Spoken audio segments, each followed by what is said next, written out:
عمران خان کے خلاف پچھلے 11 ماہ کے دوران 74 مقدمات درج ہوئے اور 74 مقدمات میں دہشت گردی کے مقدمات بھی ہیں، اور اسی حوالے سے ایک اہم مقدمہ توشہ خانہ کیس ہے۔ توشہ خانہ کیس میں عمران خان کی متعلقہ عدالت کے ساتھ آنکھ مچیلی مسلسل جاری ہے۔ آج بھی اس سلسلے میں عمران خان پر فرد جرم عائد نہیں ہو سکی کیونکہ عمران خان وہاں پیش نہیں ہوئے۔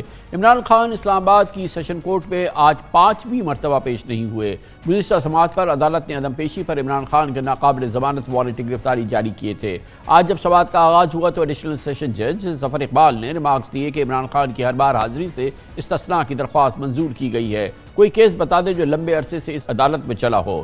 جسٹس ظفر اقبال کا کہنا تھا کہ توشہ خانہ کیس کو قانون کے مطابق چلایا جائے گا، قانون کو تو عمران خان کو فالو کرنا چاہیے۔ دوسری جانب ناقابل ضمانت وارنٹ گرفتاری کے خلاف عمران خان نے اسلام آباد ہائی کورٹ سے رجوع کیا اور توشہ خانہ کیس میں 4 ہفتے غیر حاضری کی انہوں نے درخواست کر دی۔ چیف جسٹس عمر فاروق نے وارنٹ گرفتاری معطل کرتے ہوئے عمران خان کو 13 مارچ کو سیشن کورٹ میں پیش ہونے کا حکم دیا۔ عدالت نے حکم دیا کہ عمران خان اگر 13 مارچ کو سیشن کورٹ میں پیش نہیں ہوئے تو عدالت قانون کے مطابق کارروائی کرے۔ اسلام آباد ہائی کورٹ کے فیصلے کی روشنی میں سیشن کورٹ نے بھی فرد جرم عائد کرنے کے لیے عمران خان کو 13 مارچ کو دوبارہ طلب کر لیا ہے۔ اسلام آباد ہائی کورٹ میں سماعت کے دوران چیف جسٹس عامر فاروق نے عمران خان کے وکیل سے کہا کہ ناقابل ضمانت وارنٹ کسی کو پیش کرنے کے لیے ہوتے ہیں، اتنا ہی تھا، بس آپ پیش ہو جاتے۔ ٹرائل میں آپ پر چارج فریم ہونا ہے، آپ پر فرد جرم ہوگی، آپ اس کو عائد ہونے دیں، پھر حاضری سے استثناء کی درخواست دیتے رہیے گا۔ عمران خان کے وکیل نے موقف پیش کیا کہ عمران خان کو سیکیورٹی خطرات ہیں۔ اس پر چیف جسٹس اسلام آباد ہائی کورٹ نے کہا کہ ہر دوسرے دن سیکیورٹی تھریٹس اور لیٹر آتے ہیں، کیا ایسی صورت میں ہم عدالتیں بھی بند کر دیں؟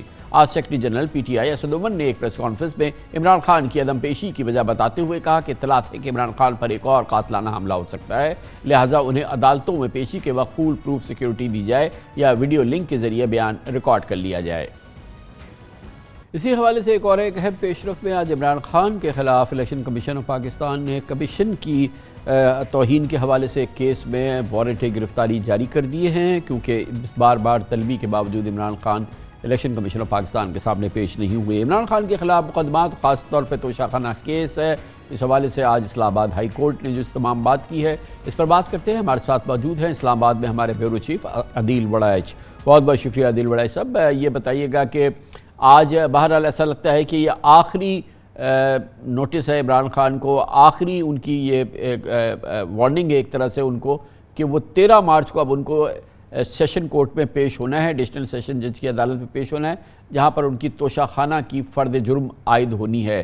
عمران خان اس عمل کو، اس ایونٹ کو، یعنی کہ فرد جرم عائد ہونے کو اوائڈ کرنا چاہ رہے ہیں، جیسے کہ سیاسی ملزمان کرتے ہیں۔ ہم نے دیکھا آصف زرداری صاحب نے کئی سال فرد جرم عائد نہیں ہونے دی اپنے خلاف۔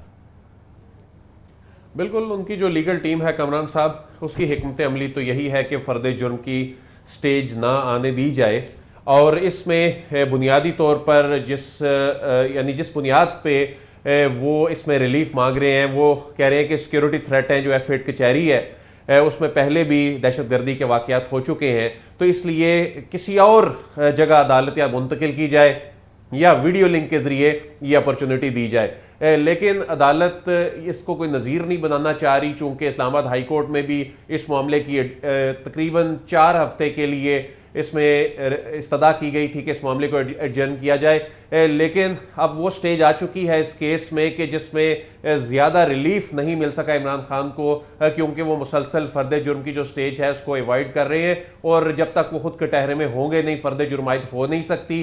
اور یہی وہ کامران صاحب کیس ہے جو کہ سب سے پہلے کنکلوڈ ہوتا دکھائی دے رہا ہے، کیونکہ فرد جرم کی جو سٹیج ہے اس کے بعد تقریباً چند ہفتوں میں بھی یہ کیس وائنڈ اپ ہو سکتا ہے، کیونکہ اس کیس میں جو توشہ خانہ کیس ہے اس میں گواہان کی تعداد زیادہ نہیں ہے۔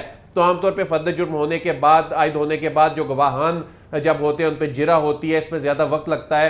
تو اس میں الیکشن کمیشن چونکہ اس میں کمپلیننٹ ہے، ایک فائنڈنگ آ چکی ہے، اور جو الیکشن ایکٹ 2017 ہے اس کے تحت یہ شکایت درج کرائی گئی، تو اس میں یہ توقع کی جا رہی ہے کہ یہ کیس زیادہ لمبا چلتا دکھائی نہیں دے رہا۔ لیکن عمران خان کی جو لیگل ٹیم ہے، یہ اس بات کا امکان ہے، اگرچہ اس میں 4-5 دن کا صرف ریلیف ملا ہے، کہ فرد جرم عائد کرنے کی کارروائی کو کسی اور فورم پہ چیلنج کیا جائے، کسی اور عدالت میں اس لیے چیلنج کیا جائے کہ 9 تاریخ کو عمران خان اور ان کی اہلیہ کی راولپنڈی کا جو نیب کا دفتر ہے وہاں طلبی ہے اور وہ بھی توشہ خانہ کیس ہے، تو یہ ان کی ٹیم سوچ رہی ہے کہ یہ گراؤنڈ ایک بنائی جائے کہ ایک کیس جو کہ ایک اور فورم پہ بھی چل رہا ہے اور یہاں پہ فرد جرم کی کارروائی جو ہے وہ شروع ہو چکی ہے، تو اس کو کچھ دیر کے لیے ایڈجرن کیا جائے۔ لیکن اب دیکھنا یہ ہوگا کہ اسلام آباد ہائی کورٹ چونکہ باؤنڈ کر چکی ہے تو اس کے بعد اس فیصلے کو سپریم کورٹ میں ہی چیلنج کیا جا سکتا ہے۔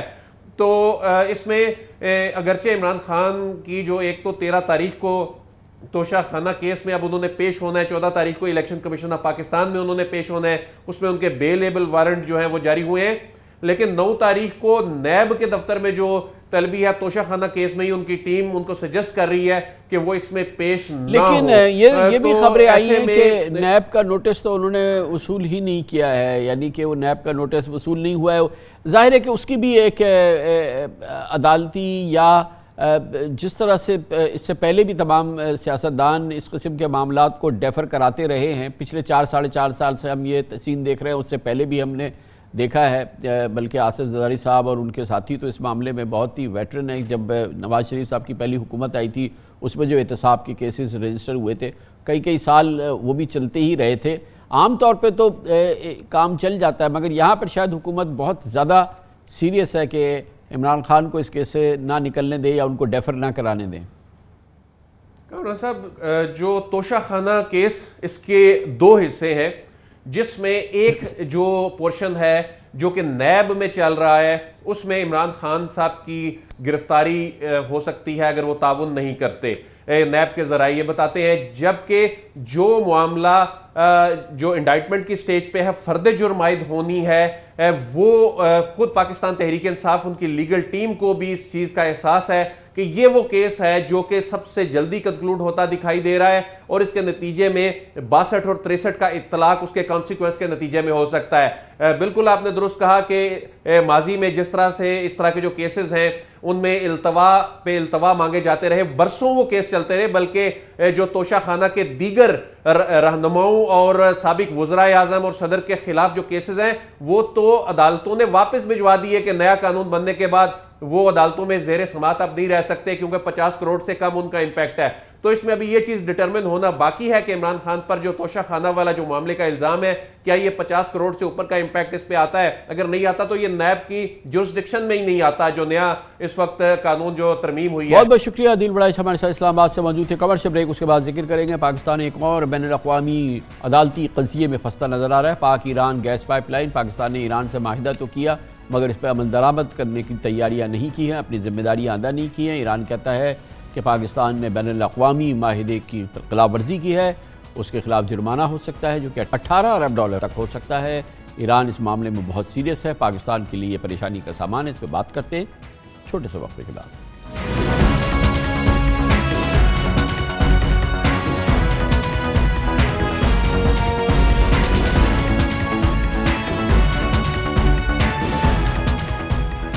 اس وقت پاکستان کو داخلی محاذ پر معاشی بحران کے ساتھ خارجی سطح پر بھی معاشی چیلنجز کا سامنا ہے۔ نامکمل اور غیر مؤثر بین الاقوامی معاہدوں کی کئی تلواریں اربوں ڈالر کے جرمانوں کی شکل میں پاکستان پر لٹک رہی ہیں۔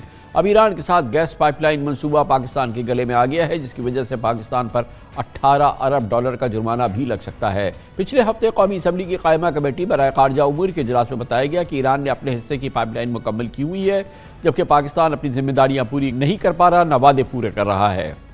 اجلاس میں بتایا گیا کہ اگر منصوبہ سال 2024 میں مکمل نہ ہوا تو ایران کو حق حاصل ہوگا کہ پاکستان کے خلاف 18 ارب ڈالر جرمانے کا دعویٰ کرے۔ دوسری جانب پبلک اکاؤنٹس کمیٹی کے اجلاس میں سیکٹری پیٹرولیم نے بتایا کہ پاک ایران گیس پائپ لائن منصوبے میں سیفٹی اور سیکیورٹی کے مسائل ہیں، جبکہ ایران پابندیوں کی زد میں ہے، اس لیے ایران سے گیس نہیں لے سکتے۔ انہوں نے کہا کہ اس حوالے سے امریکہ سے بھی بات ہوئی ہے۔ سیکٹری پیٹرولیم کا کہنا تھا کہ امریکی سفیر اس سے مطالبہ کیا ہے کہ ہمیں اجازت دیں یا رقم دیں کہ ہم جرمانہ ادا کر سکیں۔ وزیر پیٹرولیم ڈاکٹر مصدق ملک کا کہنا ہے کہ پاکستان دنیا بھر سے سستی گیس کا خواہاں ہے، لیکن ہم بین الاقوامی سینکشنز کے متحمل نہیں ہو سکتے۔ پاکستان اور ایران کے درمیان 7.6 ارب ڈالر کے 785 کلومیٹر طویل گیس پائپ لائن منصوبے پر 1995 میں دستخط ہوئے تھے۔ ابتدا میں بھارت بھی اس کا حصہ تھا اور یہ Iran Pakistan Bharat gas pipeline تھی، مگر امریکی پابندیوں کی باعث بھارت 2010 میں اس معاہدے سے الگ ہو گیا تھا اور پاکستان کے لیے بھی پچھلے 28 سال سے اس معاہدے پر عمل درآمد تقریباً ناقابل عمل ہے۔ سابق امریکی وزیر خارجہ ہلری کلنٹن پاک ایران گیس پائپ لائن منصوبے پر 10 سال پہلے ہی دو ٹوک انداز میں امریکی موقف دے چکی ہیں۔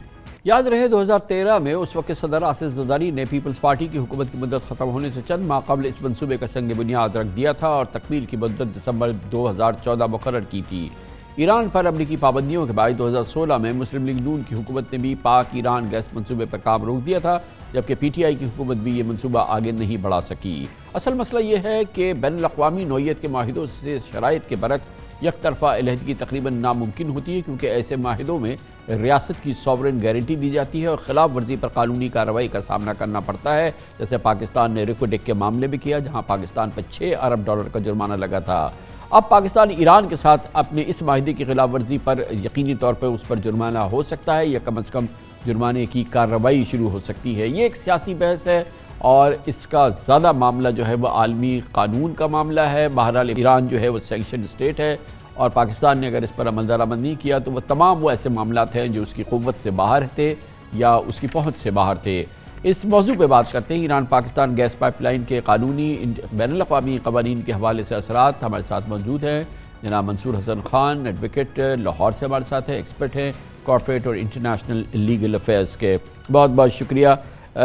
بتائیے گا خان صاحب کہ یہ ایک بڑا امپورٹنٹ معاملہ ہے، اندر انٹرنیشنل ایگریمنٹ جہاں پاکستان جو ہے اس پہ عمل کرنے کے قابل نہیں ہے یا اس پر یہ الزام آ سکتا ہے کہ اس نے معاہدے کی خلاف ورزی کی، اور پھر جب معاہدے کی آپ خلاف ورزی کرتے ہیں تو اس کی آپ کو قیمت ادا کرنی پڑتی ہے اور قانونی طور پہ پھر یہ پاکستان کے لیے ایک مشکل صورتحال ہو سکتی ہے۔ کتنا پھنسا ہوا ہے پاکستان اس معاملے میں قانونی بین الاقوامی قانون کے لحاظ سے؟ کامران صاحب، ایک چیز میں وضاحت کرنا چاہوں گا کہ جو بھی معلومات ہیں وہ میرے اور آپ کے پاس وہی معلومات ہیں جو کہ اخباروں میں یا پبلک ڈومین میں اویلیبل ہیں۔ جو بھی پاکستان اور ایران کے درمیان میں معاہدہ ہوا ہے اس کی جو شرائط ہیں وہ اس معاہدے میں ہوں گی، اور وہ معاہدہ میں نے بھی نہیں دیکھا، آپ نے بھی نہیں دیکھا، لیکن اس طرح کے جو بین الاقوامی معاہدے ہوتے ہیں ان میں ایک جو 2 امپورٹنٹ پوائنٹس ہوتے ہیں، ایک اس میں گورننگ لا ہوتا ہے اور دوسرا اس میں ڈسپیوٹ ریزولوشن ہوتی ہے کہ جی اگر دونوں پارٹیوں کے درمیان میں اگر کوئی ڈسپیوٹ ارائز کرتا ہے تو اس کی جو ہے وہ ریزولوشن کیسے ہوئے گی۔ تو میں نے جو سنا ہے وہ یہ سنا ہے کہ ایران اپنے تمام بین الاقوامی معاہدوں میں جو پلیس آف آربیٹریشن سوئٹزرلینڈ رکھتا ہے اور جو اس کے جو governing law of the contract ہوتا ہے وہ سوئس لا ہوتا ہے۔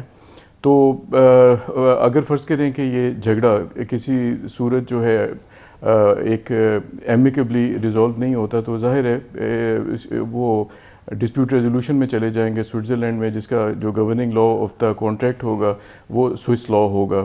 لیکن میں کوئی اتنا زیادہ پریشان نہیں ہوں کیونکہ میرا اپنا ہی خیال ہے کہ جو یہ بین الاقوامی معاہدہ ہوا ہے یہ اتنا زیادہ کوئی لوز معاہدہ نہیں ہوگا کہ پاکستان کو بیٹھے بیٹھے، یعنی کہ جو نمبر کوٹ کیے جا رہے ہیں وہ 15 بلین، 16 بلین، 17 بلین اور 18 بلین ہے، میرا نہیں خیال کہ وہ کوئی اتنا زیادہ ایک کیئرلیسلی ڈرافٹڈ ایک معاہدہ ہوگا کہ ہمیں جو ہے ایران کہے گا اور ہمیں ایران کو جو ہے وہ 15، 16، 17، 18 بلین ڈالر جو ہے وہ دینے پڑیں گے۔ ایک جو اس طرح کے بین الاقوامی معاہدے ہوتے ہیں اس میں ایک کلوز ہوتی ہے چینج ان لا، اور اس میں یہ ہوتا ہے کہ اگر فرض کریں کہ کوئی لا میں تبدیلی آتی ہے جس کی وجہ سے وہ کسی ایک پارٹی کے لیے اس معاہدے پہ عمل درآمد کرنا ممکن نہیں ہوتا تو پھر ایک طرح سے وہ معاہدہ جو ہے وہ فرسٹریٹ ہو جاتا ہے۔ اور اس کی ایک مثال آپ کو میں یاد دلانا چاہوں گا کہ ارلی 90s میں حکومت پاکستان نے امریکہ کی کمپنی جنرل ڈائنامکس کو $600 ملین ادا کیے تھے۔ میں پھر اس پہ آتا ہوں اپنے Iran Pakistan gas pipeline معاہدے پر۔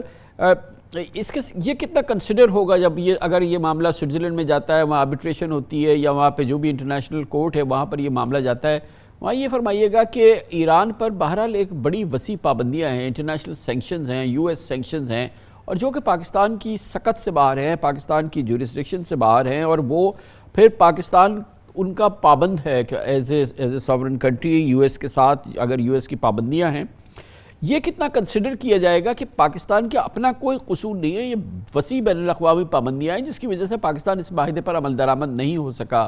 جو سوئس لیگل سسٹم ہے وہ اس کو دیکھے گا نا؟ نہیں، یقیناً اگر یہ بین الاقوامی ایک کانسیپٹ ہوتا ہے، اسے آپ امپاسبلٹی کہتے ہیں کہ جی یہ بیسکلی یہ ممکن نہیں تھا کسی ایک پارٹی کے لیے، یا بیسکلی جو مین میٹر تھا جس کے ارد گرد پورے کا پورا ایگریمنٹ ریوالو کرتا تھا، وہ بیسکلی وہاں پہ نہیں رہا، وہ ختم ہو گیا. تو میرے خیال میں اگر یہ فرض کریں کہ کبھی بین الاقوامی آربیٹریشن میں یہ ایگریمنٹ جاتا ہے تو ایران کے میرا نہیں خیال کہ ایران کے پاس کوئی ایسا آئرن کلیڈ ایک معاہدہ ہے جس کے تحت پاکستان کو لازمی طور پر یہ پیسے جو ہیں ایران کو دینے پڑیں گے. ہیونگ سیڈ دس، اگر آپ مناسب سمجھیں تو میرا کچھ ویو ہے کہ پاکستان اس طرح کی جو بین الاقوامی آربیٹریشنز ہوتی ہیں ان میں اکثر پاکستان کو شکست کیوں ہوتی ہے. اگر آپ چاہیں تو میں جی اس پہ ہم بالکل ہم بات کر لیں گے، کبھی دیکھیں گے. لیکن یہ فرمائیے گا کہ یہ معاملہ جو ہے یہ جب ثالثی کے لیے جائے یا سوئس لیگل سسٹم کے سامنے جائے، اس Pakistan Iran gas pipeline کا معاہدہ، تو یہ بات بھی تو سامنے آئے گی کہ ایران پر ویسے بھی انٹرنیشنل سینکشنز کے حوالے سے جو اس کے انٹرنیشنل ایگریمنٹس ہیں اس میں مسائل تو آتے رہتے ہیں اور مسائل کا شکار ہے. یہ پہلی بار ایران کا کوئی بین الاقوامی معاہدہ نہیں ہے سینکشنز کے حوالے سے، جیسا کہ یہ پاکستان کے ساتھ ہوا ہے. تو یہ بھی تو سامنے چیز آئے گی سوئس لیگل سسٹم کے. یہ کامران صاحب آپ نے بڑا اچھا سوال پوچھا، کیونکہ میں اس انٹرویو سے پہلے تھوڑی سی ریسرچ کر رہا تھا اور میں نے اس ریسرچ میں نوٹ کیا کہ جو ایران کی جو آئل ایکسپورٹس ہیں، ایران کی جو 46% 2021 کے جو فگرز ہیں، ایران کی جو 2021 میں جو 46% آئل ایکسپورٹس ہیں وہ ملیشیا کو ہیں. اس کے بعد میرے خیال میں تقریباً ان کی 26% جو آئل ایکسپورٹس ہیں وہ چائنا کو ہیں. یو اے ای کو ان کی جو آئل ایکسپورٹس ہیں وہ 10% ہیں. ایران کی گیس کا جو 97% بائر ہیں وہ ٹرکی اور عراق ہیں. تو اگر فرض کریں کہ یہ ملک ایران سے گیس اور تیل خرید سکتے ہیں، اور آپ کے علم میں ہوگا کہ انڈیا اور چائنا آج کل جو ہے بہت بڑا خریدار ہے ایران کے آئل کا، تو میں اس بات پہ کومنٹ نہیں کر سکتا کیونکہ میں نے اس پہ کوئی ریسرچ نہیں کی ہے کہ واقعی ایران پہ ایسی سینکشنز ہیں جو کہ پاکستان کو ایران سے تیل یا گیس خریدنے سے پریونٹ کرتی ہیں. میرے یہ علم میں نہیں، لیکن یہ میرے علم میں ہے کہ باقی ممالک جو ہیں وہ ایران سے گیس بھی خرید رہے ہیں اور ایران سے تیل بھی خرید رہے ہیں. چائنا بہت بڑا ملک ہے، انڈیا بہت بڑا ملک ہے، ان کے متعلق آپ کہہ سکتے ہیں کہ وہ اپنی جو ایک اکنامک پاور ہے اس کی وجہ سے امریکی سینکشنز کی اتنی زیادہ پرواہ نہیں کرتے. لیکن اب آپ دیکھیں کہ ٹرکی جو ہے وہ ایران سے بہت زیادہ گیس خرید رہا ہے اور ٹرکی کی اتنی اکنامک پاور نہیں ہے جتنی فرض کریں کہ چائنا کے ہے. تو میرے خیال میں کافی چیزیں جو ہیں وہ بہت زیادہ کلیئر نہیں ہیں. بہت بہت شکریہ جناب منصور حسن خان، بین الاقوامی قوانین کے ماہر ہمارے ساتھ موجود تھے. کمرشل بریک کے دوران نیوز ہیڈ لائنز دیکھیں، جس کے بعد ہم اپنے پروگرام کے باقی حصے کے ساتھ واپس آئیں گے.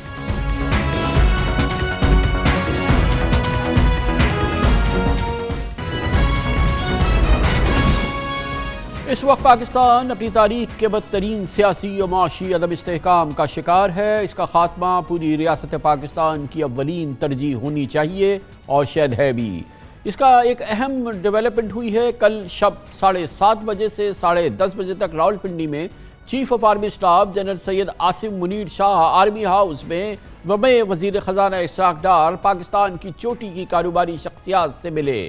مسلسل 3 گھنٹے تک جاری رہنے والی اس ملاقات میں جنرل آصم منیر کے ساتھ کوئی دوسری فوجی شخصیت نہیں تھی. وزیر خزانہ اسحاق ڈار بھی تنہا شہباز حکومت کی نمائندگی کر رہے تھے، جبکہ سمجھیے کہ موضوع تھا پاکستان کی تاریخ کا سب سے بڑا معاشی بحران.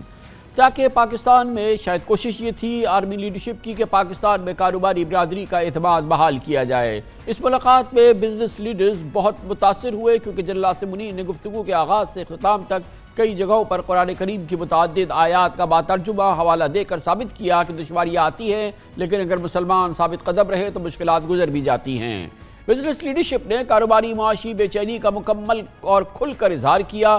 مایوسی، بددلی اور نا امیدی ہر سو آیاں تھی، مگر جنرل عاصم منیر بتایا گیا ہے پرسکون تھے۔ جہاں جہاں مایوسی اور مشکلات کا تذکرہ ہوا، آرمی چیف نے آیات قرآنی کا حوالہ دے کر بزنس کمیونٹی کا حوصلہ بڑھانے کی کوشش کی۔ جنرل عاصم منیر مہمانان کو یقین دلا رہے تھے کہ حالات مشکل ضرور ہیں مگر بہتری کی جانب گامزن ہیں۔ انہوں نے بار بار کہا کہ آرمی سیاست میں مداخلت نہیں کرے گی۔ بزنس لیڈرز کے اصرار پر کہ فوجی لیڈرشپ سیاستدانوں میں جاری اختلافات ختم کرانے کی کوشش کرے، سیاستدانوں کی بات چیت یا مذاکراتی حل نکالا جائے، لیکن جنرل عاصم منیر سیاسی مذاکرات کی فوجی اونرشپ قبول کرنے کو مسلسل مسترد کرتے رہے۔ انہوں نے زور دے کے دہرایا کہ وہ سیاسی معاملات میں مداخلت نہیں کریں گے۔ اس حوالے سے سابقہ تجربات انتہائی تلخ رہے ہیں۔ ان کا واضح اشارہ 2018 سے 2023 تک کے معاملات ہے، جس میں کہ عمران خان کی حکومت تھی اور اس دوران فوج اور آخر میں جو فوجی لیڈرشپ اور عمران خان کے معاملات رہے،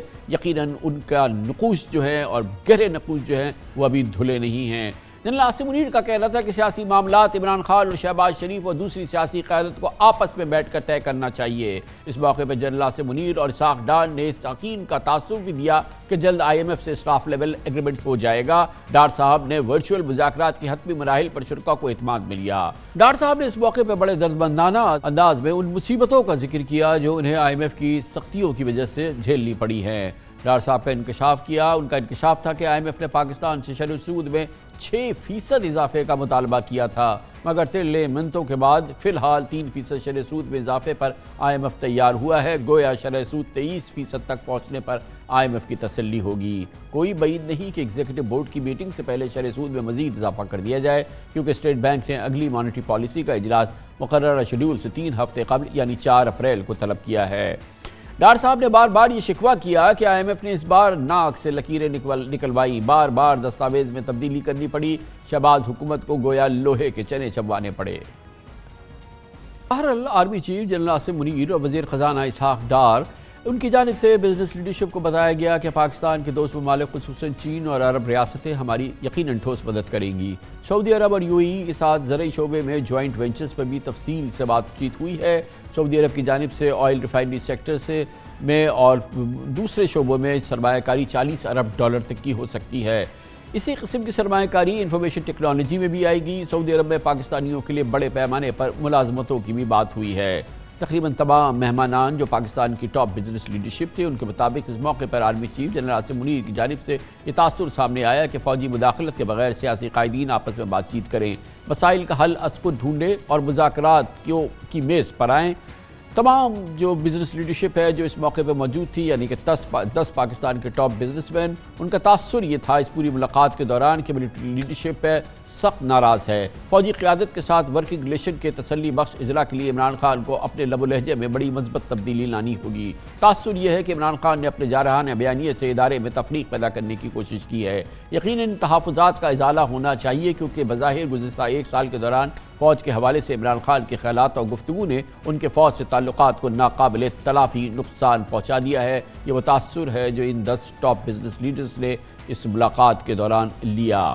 اس موضوع پہ بات کرتے ہیں۔ پاکستان کے اس بدترین معاشی سیاسی بحران کے موقع پہ نئے چیف آف آرمی اسٹاف کا پاکستان کی بزنس لیڈرشپ کے ساتھ یہ ایک طویل صلاح مشورہ گفتگو ہمارے ساتھ موجود ہے۔ پاکستان کی سابق سینئر سفارتکار، برطانیہ امریکہ میں سفیر رہ چکی ہے، اقوام متحدہ میں پاکستان کی مستقل مندوب ہے اور پاکستان کے قومی امور کی بہت ہی نامور کالم نویس بھی ہیں، ڈاکٹر ملیحہ لودھی ہمارے ساتھ ہیں اسلام آباد سے۔ بہت بہت شکریہ ڈاکٹر صاحبہ۔ بتائیے گا کہ اس وقت جب کہ پاکستان اپنی تاریخ کے بدترین معاشی اور سیاسی بحران سے گزر رہا ہے، ہر لحاظ سے بہت ٹیسٹنگ ٹائم سے، نئے army chief general Asim Munir نے پہلی ایک سویلین ڈیلیگیشن سے بات کی اور جو کہ پاکستان کے 10 ٹاپ بزنس لیڈرز تھے، جن کو کہ کل مدعو کیا گیا آرمی ہاؤس میں اور کوئی 3 گھنٹے ملاقات انہوں نے کی اور اپنے ساتھ انہوں نے وزیر خزانہ جناب اسحاق ڈار کو بٹھایا۔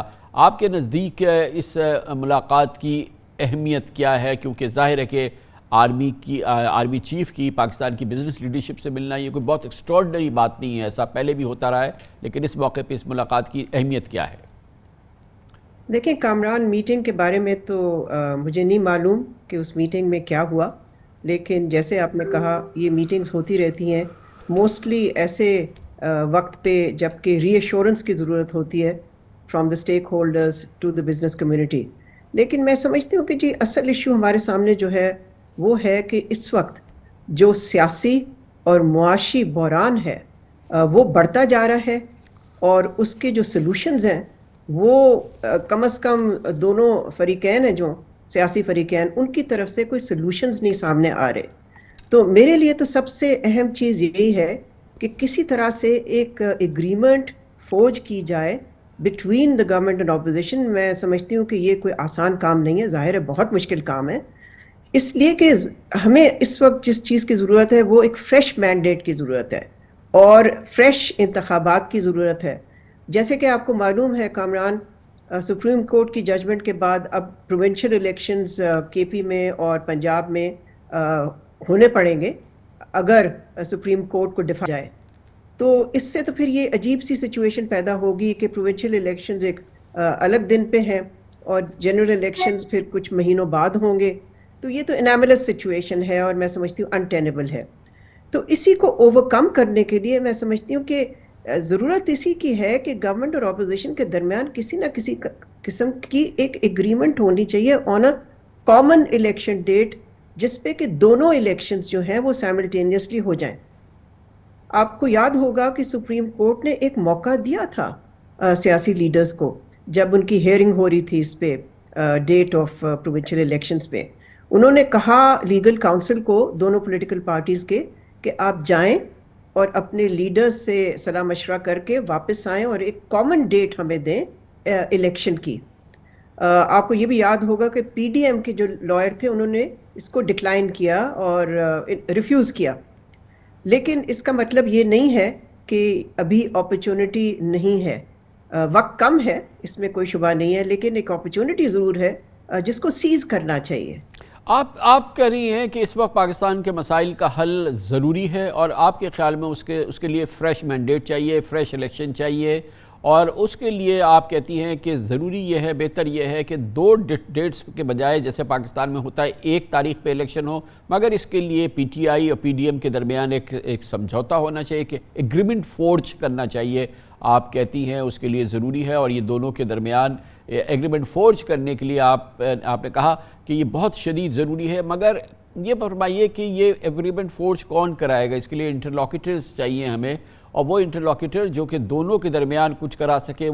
ہر پاکستانی جانتا ہے کہ یہ کیپیسٹی، یہ انفلوئنس، یہ طاقت جو ہے یہ تو فوجی لیڈرشپ کے پاس ہی ہے، گویا کہ وہ انٹرلاکیٹر بنے اس معاملے میں. دیکھیے کامران، پریفرنس تو ایک سول انٹرلاکیٹر کی ہے، جس میں کہ ملٹری جو کہ کہہ رہی ہے کہ ہم دخل اندازی نہیں کرنا چاہتے، they should stay out of politics. لیکن اگر کوئی سویلین انٹرلاکیٹر یا گو بٹوین نہیں طے پاتا تو پھر ہمیں دیکھنا پڑے گا کہ اور کون سا اسٹیک ہولڈر ہے جو کہ یہ رول پلے کر سکتا ہے. لیکن دیکھیں اس وقت پی ڈی ایم جب حکومت میں آئی، اب ان کو آلموسٹ 1 سال ہو رہا ہے، تو ایک مین جسٹیفیکیشن جو انہوں نے آفر کی وہ یہ تھی کہ ہم تو آئے ہیں اکانومی کو سیلویج کرنے کے لیے. تو سیلویج تو میرا خیال ہے نہیں ہو رہی ان سے، میں تو سمجھتی ہوں کہ ان کے بس کی بات ہی نہیں رہی، اس لیے کہ ابھی تک آئی ایم ایف کا جو پروگرام ہے وہ کنکلوڈ نہیں ہو پایا. دی اکانومی بالکل برنک پہ ہے. آپ کو معلوم ہے بزنس کمیونٹی کتنی نروس ہے، اس وقت پینک ہے مارکیٹ میں، اور انٹرنیشنل ریٹنگ ایجنسیز ابھی بھی وارن کر رہی ہیں کہ Pakistan can default on its external obligations, ایک ساورن ڈیفالٹ ہو سکتا ہے. میں نہیں سمجھتی کہ ہوگا، لیکن اس طرح کے خطرے جو ہیں ان کی اس طرح سے نشاندہی کرنا کریڈٹ ایجنسیز کی طرف سے، میں سمجھتی ہوں اس سے بھی دیکھیں ایک ماحول جو ہے پھر نیچرلی وہ اکنامک جو انوائرمنٹ ہے وہ ویشیٹ ہوتا ہے، انڈرمائن ہوتا ہے. تو اگر یہ جسٹیفیکیشن تھی پی ڈی ایم کی ٹو اسٹے ان پار، تو میں سمجھتی ہوں کہ یہ جسٹیفیکیشن تو بہت کمزور پڑ گئی ہے. بے شک، جیسے کہ آپ بھی کہہ رہی ہیں، اور یہ کوئی ایک ایکسٹراڈنری کوئی بات نہیں ہے، ایک عام پاکستانی بھی کہتا ہے کہ ایک سیاسی مفاہمت ہو جائے، مذاکرات کے ذریعے مسئلے کا حل نکل آئے، پی ٹی آئی اور شہباز شریف اور پی ڈی ایم کی پارٹیز کے درمیان بنیادی مفاہمت ہو جائے. مگر آپ یہ دیکھیں کہ اس میں اس کے ماحول بنانے کی ضرورت ہے, سی بی ایمز کی ضرورت ہوتی ہے, کانفیڈنس بلڈنگ میجرز کی ضرورت ہوتی ہے. اگر آپ ماحول دیکھیں تو یہ تو بالکل الٹا چل رہا ہے. عمران خان کے خلاف اب تک 76 کیسز رجسٹر کر دیے ہیں, جس میں سے بے انتہا کرمنل کیسز ہیں, ان پر ٹیررزم کے کیسز ہیں. پرسوں پیمرا نے ان پر بلینک کر دیا, ان کو بلیک آؤٹ کر دیا ان کا میڈیا سے. موسٹ ایکسٹراڈنری گرفتاری کے لیے جو ہے کل پولیس گئی, اور پھر اس سے پہلے پولیس جا رہی ہے, گرفتار کرنے کی باتیں ہو رہی ہیں, درجنوں کیسز دوسرے ہو گئے. یہ ماحول کسی قسم کی ریکنسلیشن کو تو بلاک کرنے کی اسٹریٹجی لگ رہی ہے. تو ضرورت تو اسی بات کی ہے نا کہ اس قسم کی جو ریپریسو قسم کی ایکشنز ہیں, جس سے کہ ایٹماسفیئر اور یعنی کہ چیلنجنگ ہو رہا ہے, خراب ہو رہا ہے, اور کانفرنٹیشن پھر اس سے تو انٹینسیفائی کرے گی. تو دیکھیں, پاکستان کی not be ruled by one party or one political side. Pakistan has to be ruled by some kind of agreement amongst different political stakeholders. تو یہ میں سمجھتی ہوں کہ جو ٹٹ فار ٹیٹ قسم کی چیزیں ہو رہی ہیں, اس سے کوئی سیاسی حل نہیں نکلے گا, بلکہ اس سے ہماری جو سیاسی بحران ہے اور اکنامک کرائسس کمپاؤنڈ ہوگا. بیکاز دیکھیں ان سب ایکشن سے کیا ہو رہا ہے, انسرٹنٹی اور پیدا ہو رہی ہے. Uncertainty is the biggest enemy of the economy. اور اس حوالے سے میں سمجھتی ہوں کہ اگر ساری پولیٹیکل پارٹیز سمجھیں کہ اس سے زیادہ ضروری کوئی چیز نہیں ہے کہ پاکستان کی اکانومی کو اس وقت کرٹیکل وارڈ سے نکالا جائے, تو پھر ایک گراؤنڈ بنتا ہے ایگریمنٹ کا. لیکن اس کے لیے پھر کوشش کرنی پڑے گی, محنت کرنی پڑے گی, اور جتنے بھی اسٹیک ہولڈرز ہیں they should all play a role in دس. تو یہ جب ہم اگین پھر بات کریں گے گو بٹوین کی, انٹرلوکیٹر کی, تو اس میں تو پھر چلے فوج کی تو بہرحال ایک ایمنس کیپیسٹی ہے, وہ یہ سب کچھ کر سکتی ہے. لیکن کیا پریزیڈنٹ آف پاکستان جو ہے وہ اس پہ رول پلے کر سکتے ہیں, کہ بہرحال وہ ہیڈ آف اسٹیٹ ہے اس وقت اس لحاظ سے, اور پھر ایک ان کا ایک نام ہے, کردار ہو سکتا ہے اس سلسلے میں. آپ کے خیال میں پریزیڈنٹ وہ رول پلے کر سکتے ہیں؟ دیکھیں, بات اصل میں یہ ہے کہ جو بھی گو بٹوین بنتا ہے, چاہے وہ صدر ہو یا کوئی اور شخص ہو یا فگر ہو یا کوئی پرائیویٹ سیکٹر کا شخص ہو, پرسنالٹی ہو, میرا خیال ہے جس چیز کی ضرورت ہے وہ ہے کہ دونوں سائڈز کو لچک دکھانے کی ضرورت ہے. اگر وہ لچک نہیں دکھائیں گے تو پھر آئی ایم افریڈ یہ جو پاکستان کا اس وقت سیاسی اور معاشی بحران ہے وہ اور سیویئر ہوگا, بڑھتا جائے گا. اور دیکھیں اس کی قیمت کون ادا کرتا ہے؟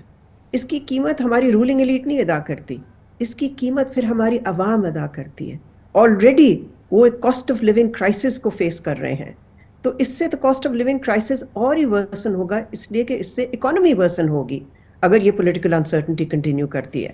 تو میں سمجھتی ہوں کہ fresh mandate, fresh elections on the same date, there is a need for an agreement on this. اور اس کے ساتھ ہی تھوڑا سا, کیونکہ آپ کا بے پناہ تجربہ ہے انٹرنیشنل افیئرس کا, آپ یہ بتائیے گا کہ دنیا ہمیں کیسے دیکھ رہی ہے, کہ چاہے آئی ایم ایف ہو, چاہے ہم اگر انویسٹمنٹ سیکھ کر رہے ہیں, چاہے مڈل ایسٹ سے سیکھ کر رہے ہیں, کہیں اور سے کر رہے ہیں, چائنا کے ساتھ ہم ریلیشن شپ کی بات کر رہے ہیں. ایک جب پاکستان کا ایک شخص کنفیوژن کے شکار ہے, اسے نہیں پتا کہ 1 مہینے بعد کیا ہوگا, 3 مہینے بعد کیا ہوگا, الیکشن ہوں گے نہیں ہوں گے. دیکھیں نا کتنی انسرٹنٹی ہے. سپریم کورٹ آف پاکستان کا آرڈر ہے کہ پنجاب اور کے پی میں الیکشن کریں, اوپنلی گورنمنٹ نے کہہ دیا ہے کہ وہ نہیں مانیں گے, وہ نہیں کرائیں گے الیکشن. آگے کا الیکشنز کا پتہ نہیں ہے, کنٹینیوٹی پتہ نہیں ہے, آگے کس کی گورنمنٹ ہوگی. تو انویسٹمنٹ کیا خاک آئے گی؟ کوئی لانگ ٹرم انویسٹمنٹ کرے گا, کوئی ریزنیبل, کوئی ساؤنڈ انویسٹمنٹ کرے گا پاکستان میں, تو وہ دیکھنا چاہے گا نا کہ آگے پالیسیز کیا ہوں گی, کون کس کی گورنمنٹ ہوگی. ہم نے تو ایک پورا کنفیوژن چھوڑا ہوا ہے. پھر یہاں پہ 2 بڑے صوبوں میں کیئر ٹیکر گورنمنٹس ہیں, وہ کیئر ٹیکر رہیں گی. آفٹر آل یہ کام کیسے چلے گا؟ انٹرنیشنلی اس کے اثرات کا ہمیں بتائیں. دیکھیں جتنا کنسرن پاکستان میں ہے, پاکستان کی عوام کے ذہن میں, اور پاکستان کے جو آرڈنری سٹیزنز ہیں ان میں جتنا کنسرن ہے وہ ریفلیکٹ ہوتا ہے نا پھر باہر. تو میری تو باقاعدگی سے یہاں ملاقاتیں ہوتی رہتی ہیں مختلف مغربی اور چینی اور ایسٹرن ممالک کے سفارتکاروں سے, اور سب سے میں ایک ہی پیغام سنتی ہوں, اور وہ یہی کہ کیا یہ پاسبل نہیں ہے کہ پاکستان کی جو لیڈرشپ ہے وہ آپس میں مل کے کام کریں تاکہ پاکستان کو اس اکنامک کرائسس سے نکال سکیں. سب کی نگاہ اس اکنامک کرائسس پہ ہے، اس لیے کہ یہ اکنامک کرائسس دیکھیں Kamran, this is the worst economic crisis that Pakistan has faced in its history. اور یہ کچھ لوگوں کا کہنا کہ جی ٹھیک ہے پہلے بھی ہوتا رہا ہے تو اب بھی ہو جائے گا، ہم اس سے نکل آئیں گے. بات یہ ہے کہ آپ نکلیں گے کب اور کس قیمت پہ نکلیں گے، اور کاسٹ آپ کے لوگوں کے لیے کیا ہوگی، عام جو عوام ہیں ان کے لیے جو کاسٹ ہوگی وہ کیا ہوگی. آپ fresh mandate, fresh elections, fresh ایک پولیٹیکل ایگریمنٹ کی آپ بات کر رہی ہیں، ایگریمنٹ فورج ہونا چاہیے. یہ بتائیے گا کہ اس ان بٹوین یہ بھی ہم عام سنتے رہتے ہیں کہ ایک کیئر ٹیکر گورنمنٹ تو چاہیے ہوگی، کہ ایک اچھی کیئر ٹیکر گورنمنٹ ہو جو کہ ماڈریٹس ہوں، ٹیکنوکریٹس ہوں، نان پولیٹیکل ہوں، اور وہ سیٹ اپ جو ہو وہ صرف 3 ماہ کا نہ ہو، وہ ایکسٹینڈڈ ایک سیٹ اپ ہو جائے کچھ عرصے کے لیے، تاکہ یہ ساری چیزیں سیٹل ہو جائیں، اور اس کے بعد جو ہے وہ آرمی کی اس میں لیڈرشپ ہو، سپریم کورٹ کی سٹیمپ ہو، پھر اس کے بعد الیکشن وغیرہ کا سلسلہ ہو جائے. اس تجویز پہ آپ کیا کہیں گی؟ دیکھیے میں نے بھی یہ سنا ہے، یہ جو آپ تجویز ہے ایک آپ کہہ سکتے ہیں اس کو، لیکن اس کے لیے رضامندی ضروری ہوگی عمران خان کی اور پی ڈی ایم کی، جو 2 میجر پارٹیز ہیں ان کی. تو اگر یہ اس طرح کی اگریمنٹ نہیں ہوتی تو پھر اس قسم کی گورنمنٹ، چاہے وہ شارٹ ڈیوریشن ہو چاہے لانگ ڈیوریشن ہو، تو وہ ناممکن ہوگا. It will be political impossibility to establish such a neutral technocratic government. For that you need still agreement and political consensus between the major political leaders. Indeed. Thank you so much. Doctor Maleeha Lodhi ہمارے ساتھ موجود تھی. Commercial break, اس کے بعد ذکر کریں گے Gallup Pakistan, ایک بہت نامی گرامی بین الاقوامی شہرت کا سروے ایجنسی ہے. اس نے پاکستان کے موجودہ سیاسی حالات کے حوالے سے ایک بڑا سروے کیا ہے، جس نے کہ ایک بار پھر واضح کر دیا ہے کہ عمران خان اس وقت عوامی مقبولیت پہ دوسرے سیاستدانوں سے کہیں آگے ہیں، بلکہ 2 گنا آگے ہیں مریم نواز، بلاول بھٹو اور نواز شریف سے. اسی طرح سے پاکستانی واضح طور پر سمجھتے ہیں کہ نون لیگی پی ڈی ایم حکومت ذمہ دار ہے آج پاکستان کی بدترین مہنگائی کے. بہت عمدہ نتائج ہیں اس معتبر سروے کے. اس کو ہم نے اس کی عکس دیکھنے کی کوشش کی ہے پاکستان کے بڑے شہروں میں. وہاں پر ہم نے خود جا کے عوام سے پوچھا ہے کہ ان کی رائے کیا ہے ان تمام سوالات کے حوالے سے. یہ سب کچھ آپ کے سامنے رکھتے ہیں چھوٹے سے وقفے کے بعد.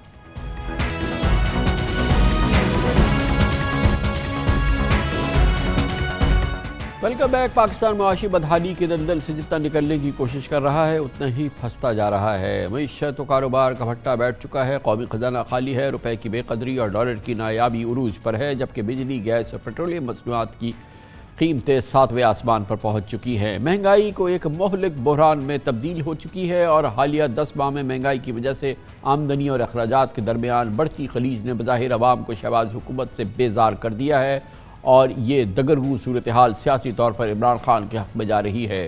انتہائی معتبر ادارے گیلپ پاکستان کے تازہ ترین قومی سروے کے نتائج سامنے آئے ہیں، جو کہ گواہی دے رہے ہیں کہ عمران خان بلا شرکت غیری ملک کے سب سے مقبول سیاسی لیڈر ہیں. بلا شرکت غیر عوام کی نواز شریف اور مریم نواز سے تقریباً 2 گنا زیادہ تعداد عمران خان سے امیدیں وابستہ کر رہی ہے. باقی سیاسی رہنما تو مقبولیت کے تناسب میں بہت پیچھے ہیں.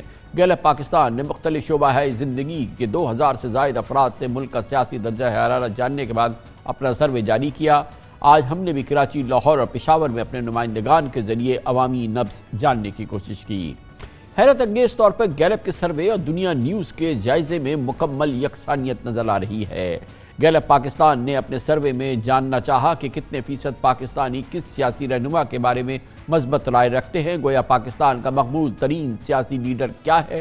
تو اس کے جواب میں 61% عوام نے عمران خان کو سند مقبولیت یا قبولیت دی، جبکہ نواز شریف کو 36%، بلاول بھٹو کو 36%، مریم نواز کو 34%، شہباز شریف کو 32%، مولانا فضل الرحمان کو 31%، آصف زرداری کو 27% پذیرائی ملی. گیلپ کا سروے کہتا ہے کہ اس کا عملی مشاہدہ کرنے کے لیے آج جو گیلپ کے سروے کے نتائج ہیں، ہمارے نمائندوں نے آج، یعنی کہ ہمارے دنیا نیوز کے نمائندوں نے دنیا کا عمران خان کے ساتھ کے لیے پنجاب، سندھ اور خیبر پختونخوا کے صوبائی دارالحکومتوں میں لوگوں سے سوال کیا کہ ان کا پسندیدہ سیاسی رہنما کون ہے. دوسری جانب نون لیگ بھی اس بات کا اعتراف کرتی ہے کہ ملکی حالات کی انہیں سیاسی قیمت چکانی پڑ رہی ہے۔ وزیر اعظم شہباز شریف ان کے وزراء سمیت نون لیگی رہنما مانتے ہیں کہ ان کی عوامی مقبولیت کو شدید دھچکا پہنچ چکا ہے۔ گیلپ سروے میں بھی اس موضوع پر بھی سوال کیا گیا کہ ملک میں مہنگائی کا ذمہ دار کون ہے، تو 62% لوگوں نے مسلم لیگ نون یعنی پی ڈی ایم کو مہنگائی کا ذمہ دار ٹھہرایا، جبکہ 38% لوگوں نے پی ٹی آئی کو قصوروار ٹھہرایا۔ اس سوال پر ہمارے نمائندگان کو کیا جواب ملا پورے پاکستان کے بڑے تینوں صوبائی دارالحکومتوں میں، ہم آپ کو سناتے ہیں۔ جو نون لیگی لیڈرشپ ہے وہ اس کو اچھی طرح سے جانتی ہے، آپ سب بھی اچھی طرح سے جانتے ہیں کہ نون لیگ والے بھی مانتے ہیں کہ وہ اس وقت مہنگائی کے ذمہ دار ہیں۔ یہی بات ہے کہ نواز شریف اور وزیر اعظم شہباز شریف بھی اعتراف کرتے ہیں کہ مہنگائی نے لوگوں کا جینا محال کر دیا ہے۔ وزیر اعظم شہباز شریف کہتے ہیں کہ غریب عوام پر مہنگائی کا بوجھ پڑا، مگر یہ ان کی مجبوری تھی۔ گیلپ سروے میں وزیر اعظم شہباز شریف کی حکومتی کارکردگی کے بارے میں عوام کی رائے کوئی اچنبھے کی بات نہیں ہے، کسی کو حیرت نہیں ہوگی کہ صرف 11% لوگ انہیں اچھی کارکردگی، ان کی کارکردگی کو کہتے ہیں، 21% نے اچھی کارکردگی، 27% نے بری کارکردگی، 38% لوگوں نے بہت بری پرفارمنس کی رائے دی۔ دنیا نیوز کے اپنے سروے میں، جو کہ ہم نے یہ سروے کیا ہے دنیا کا عمران خان کے ساتھ پروگرام میں، عوام نے وزیر اعظم شہباز شریف کے بارے میں کیا تاثرات پیش کیے، آئیے جانتے ہیں۔ ملک میں فوری انتخابات کا مطالبہ کس حد تک صحیح ہے اور عمران خان کی جانب سے پنجاب اور خیبر پختونخوا کی اسمبلیز کی تحلیل کرنے کا فیصلہ درست تھا یا غلط؟ گیلپ سروے کہتا ہے کہ 57% عوام پی ٹی آئی کی جانب سے دونوں صوبوں کی اسمبلیاں توڑنے سے متفق ہیں، جبکہ 43% لوگوں نے اس کی مخالفت بھی کی۔ ہمارے نمائندگان نے عوام کی اس رائے کا جائزہ لینے کی کوشش کی ہے، عوام نے ملی جلی رائے دی، آپ کے سامنے رکھتے ہیں۔ گیلپ پاکستان نے عوام سے سوال کیا کہ سابق وزیر اعظم نواز شریف کی لندن سے واپسی کیا ہونی چاہیے، انہیں واپس آ جانا چاہیے، تو 61% پاکستانیوں نے ہاں اور 39% نے نا میں جواب دیا۔ اتفاق کی بات ہے کہ پچھلے ہفتے میں نے اپنے ٹویٹر اکاؤنٹ کے ذریعے سروے کیا تھا، تو الیکشن میں عمران خان سے مقابلے کے لیے کہ نواز شریف کتنے دن میں پاکستان پہنچ جائیں گے، میں نے لوگوں سے پوچھا تو 40,000 سے زائد لوگوں میں سے 89% نے کی یہ رائے تھی کہ نواز شریف کبھی بھی پاکستان واپس نہیں آئیں گے۔ صرف 3% لوگوں کا خیال تھا کہ نواز شریف الیکشن سے پہلے آ جائیں گے۔ اس بارے میں آج کراچی، لاہور اور پشاور والے کیا کہتے ہیں، آئیے آپ کو سناتے ہیں۔ شاید یہی وجہ ہے اور یہ دلچسپ بات ہے کہ وزیر اعظم شہباز شریف مسلم لیگ نون کی پوری قیادت بار بار نواز شریف کی وطن واپسی کے اعلانات کرتے ہیں، بار بار یہ اعلانات سنائی دیتے ہیں، ہر بار یہ اعلانات ضرور آتے ہیں، لیکن نواز شریف کی واپسی کی حتمی تاریخ شاید ہے نہیں یا کسی کے پاس نہیں ہے، یا پتہ نہیں وہ آنا چاہتے بھی ہیں یا نہیں۔ اب ہمارے ارباب اختیار سمیت تمام سٹیک ہولڈرز پر لازم ہے کہ وہ آواز قلب کو نقارہ خدا سمجھیں اور عوامی امنگوں کے مطابق فیصلے کریں، کیونکہ یہ بات نوشتہ دیوار بن چکی ہے کہ عوام کی رائے سے ٹکرانا ملک میں ایک بھیانک صورتحال کو جنم دے سکتا ہے، اور ہم اپنی تاریخ میں یہ بات دیکھ چکے ہیں اور اس کی ہم بڑی بھاری قیمت ادا کر چکے ہیں۔ عوام کی رائے سے امید ہے کہ ہم اس بار نہیں ٹکرائیں گے۔ کمرشل بریک، اس کے بعد ذکر کریں گے IMF پروگرام جو نہ آیا ہے نہ ہماری شب انتظار گزری ہے۔ حکومت آج بھی IMF کی جنبش ابرو کی منتظر ہے۔ جی ہاں، IMF پروگرام کا فی الحال کوئی عطا پتہ نہیں ہے۔ اس کی مزید بات کرتے ہیں چھوٹے سے وقفے کے بعد۔